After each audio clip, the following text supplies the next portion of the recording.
Hello students, पिछले lecture में हमने कंडक्टिविटी पढ़ी थी। कंडक्टिविटी पूरे सॉल्यूशन की कंडक्टिंग पावर को बताती है। अब हम इससे आगे नेक्स्ट पढ़ेंगे मोलर कंडक्टिविटी, फिर पढ़ेंगे लिमिटिंग मोलर कंडक्टिविटी और लास्ट में कोलॉश लॉ। तीनों टॉपिक्स एक दूसरे से जुड़े हुए हैं, इसलिए हम इसको स्टेप बाय स्टेप करेंगे। सबसे पहले मोलर कंडक्टिविटी। अब कंडक्टिविटी होती है पूरे सॉल्यूशन की प्रॉपर्टी, लेकिन अगर हमें सिर्फ एक मोल इलेक्ट्रोलाइट की कंडक्टिंग पावर जाननी है तब हम मोलर कंडक्टिविटी पढ़ते हैं। बस इसका यही मेन कॉन्सेप्ट है। सो मोलर कंडक्टिविटी क्या होती है? मोलर कंडक्टिविटी जिसको रिप्रेजेंट करते हैं हम लैम्डा एम के साथ, conductivity of 1 mole of electrolyte present in the solution. So that is a molar conductivity.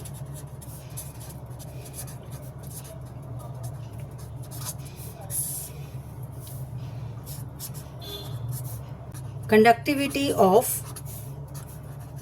1 mole of electrolyte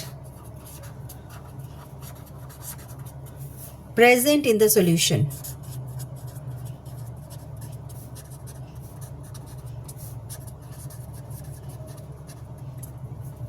इसका फॉर्मूला भी हम कर चुके हैं।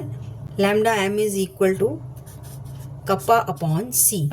Kappa is the conductivity and C is the concentration, और यूनिट होते हैं इसके, that is equal to siemens centimetre square mole inverse. इसमें आपने यूनिट्स लर्न करने हैं और फॉर्मूला याद रखना है। अब यहाँ पे एक नेक्स्ट क्वेश्चन ये आता है कि डाइल्यूशन करने पर मोलर कंडक्टिविटी बढ़ती क्यों है? देखो, जैसे जैसे हम पानी मिलाते हैं आयंस एक दूसरे से दूर हो जाते हैं। अब उन्हें मूव करने के लिए ज़्यादा जगह मिल जाती है, उनकी मूवमेंट आसान हो जाती है, इसीलिए मोलर कंडक्टिविटी बढ़ जाती है। That means on dilution molar conductivity increases.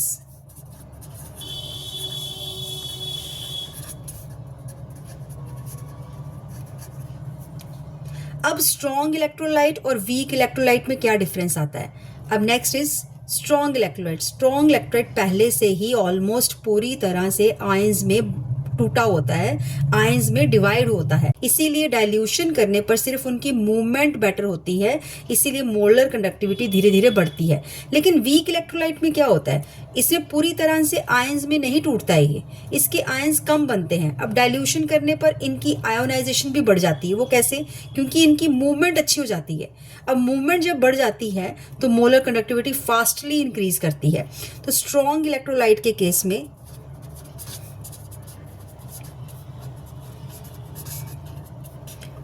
जो है मोलर कंडक्टिविटी लैम्डा एम वो स्लोली इंक्रीज करती है।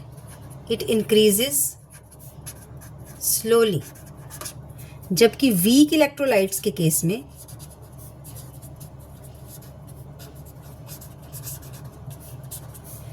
मोलर कंडक्टिविटी है, इट इंक्रीजेस शार्पली, फास्टली। अब यहां से एक नया टर्म आ जाता है, limiting molar conductivity. What is that? Limiting molar conductivity.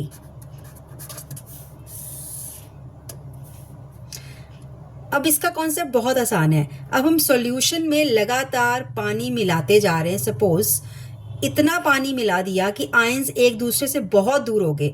अब कोई भी आयंस दूसरे आयन को डिस्टर्ब नहीं कर पा रहा है। इसी कंडीशन को हम बोलते हैं infinite dilution.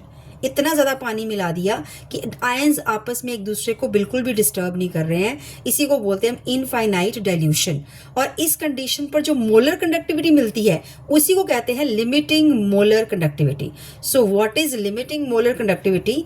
It is a molar conductivity eight infinite dilution.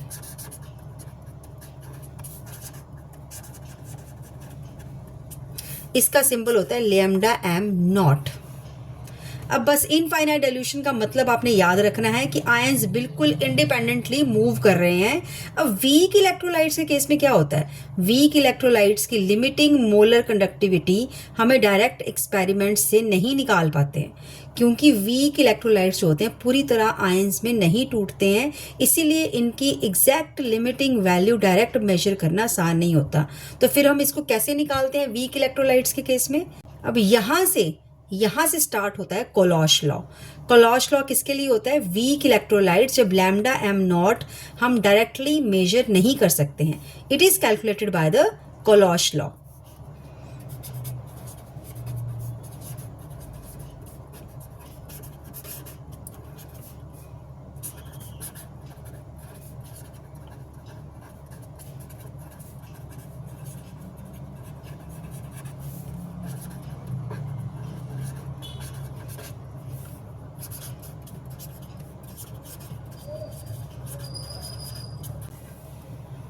अब हम कोलॉश लॉ को समझते हैं। अब कोलॉश लॉ के अकॉर्डिंगली इनफाइनाइट डिल्यूशन पर हर आयन अकेले अकेले मूव करता है, इसीलिए हर आयन अपना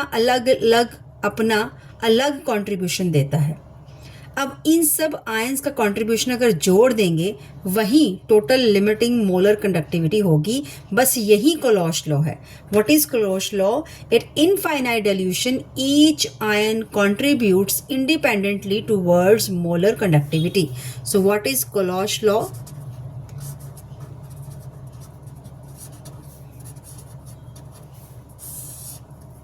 At infinite dilution,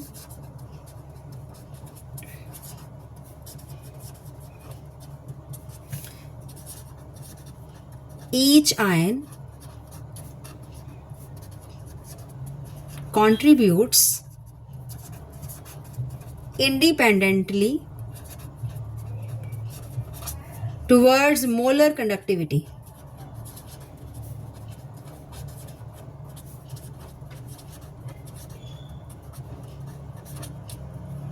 अब इसका मतलब समझ लेते हैं। जब सॉल्यूशन इनफाइनाइट डाइल्यूशन पर पहुंच जाता है तब सभी आयंस एक दूसरे से बहुत दूर हो जाते हैं, इसीलिए हर आयन अपने आप मूव करता है। कोई भी आयन दूसरे आयन को डिस्टर्ब नहीं करता है। यही कारण है उस समय हर आयन अपना अलग कंट्रीब्यूशन देता है। अब अगर सभी आयंस का कंट्रीब्यूशन हम जोड़ दें तो हमें पूरे इलेक्ट्रोलाइट की लिमिटिंग मोलर कंडक्टिविटी मिल जाती है। बस यही कोलॉश लॉ है। अब हम फॉर्मूला लिख लेते हैं इसका। अगर हम मान लें कि अगर एक इलेक्ट्रोलाइट है वो डिसोसिएट करता है कैटाइंस में और एनाइंस में। New plus cations, that means number of cations new plus है और new negative is a number of anions. अगर एक इलेक्ट्रोलाइट इसमें डिसोसिएट करता है तो फॉर्मूला क्या होगा? लिमिटिंग मोलर कंडक्टिविटी, जिसको हम रिप्रेजेंट करते हैं लैम्डा एम नोट के साथ। इसका फॉर्मूला होगा lambda M naught is equal to nu plus lambda naught plus plus nu minus lambda naught minus. This is the formula. अब लैम्डा प्लस नॉट का मतलब है limiting molar conductivity of the cation और इसका मतलब है limiting molar conductivity of the anion. और nu plus this is the number of cations and this is nu minus is the number of anions. बस इन दोनों के कंट्रीब्यूशन को हमने जोड़ना है। अब हम एक एग्जाम्पल कर लेते हैं। फॉर एग्जाम्पल, अब एग्जाम्पल ले लेते हैं NaCl की। जब हम NaCl लेते हैं तो NaCl पानी में टूटता है और उसके कौन से दो आयंस बनते हैं? Na plus plus Cl negative. यहाँ एक सोडियम आयन है और एक क्लोराइड आयन है, इसलिए फॉर्मूला लगेगा। अब फॉर्मूला क्या होगा? Lambda M naught NaCl that is equal to lambda naught Na plus plus lambda naught Cl negative. और इसी तरह से अगर हम कैल्शियम क्लोराइड की एग्जांपल लें CaCl2 की, ये डिसोसिएट करता है calcium 2 plus ions plus 2 chlorine negative ions. अब यहाँ कैल्शियम आयन एक है और क्लोराइड के दो आयंस हैं, तो इसीलिए अब क्लोरीन नेगेटिव के आगे 2 आएगा। तो हम फॉर्मूला लिखेंगे lambda am not CaCl2 that is equal to lambda naught calcium 2 positive ions plus 2 into lambda naught Cl negative।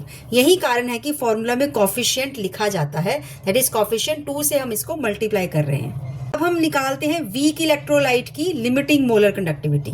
Weak electrolyte कौन सा है? जिसकी एग्जांपल लेंगे हम acetic acid CH3COOH। Acetic acid की एग्जांपल लें। अब इसे हम डायरेक्ट मेजर नहीं कर सकते हैं, इसीलिए कोलॉश लॉ का यूज करते हैं। अब इसकी अगर मोलर कंडक्टिविटी निकालनी होगी तो वो कैसे निकालेंगे? Lambda am not CH3COOH that is equal to lambda m naught HCl plus lambda m naught CH3COONA minus lambda m naught NaCl। अब इसका लॉजिक समझो। यहाँ पे क्या है कि HCl के दो आयंस बनेंगे H प्लस और Cl नेगेटिव, ठीक है। इसके दो बनेंगे H प्लस और Cl नेगेटिव, इसके भी दो बनेंगे CH3COO नेगेटिव और Na पॉजिटिव, और NaCl के बनाएंगे Na पॉजिटिव और Cl नेगेटिव। अब यहाँ से Na पॉजिटिव माइनस कर दें, Cl नेगेटिव माइनस कर दें, और पीछे क्या बच जाएगा, CH3COO नेगेटिव और H पॉजिटिव। यही तो एसिटिक एसिड के आयंस हैं, इसीलिए ये फॉर्मूला बन जाता है। So this is all about the Kohlrausch law. Thank you.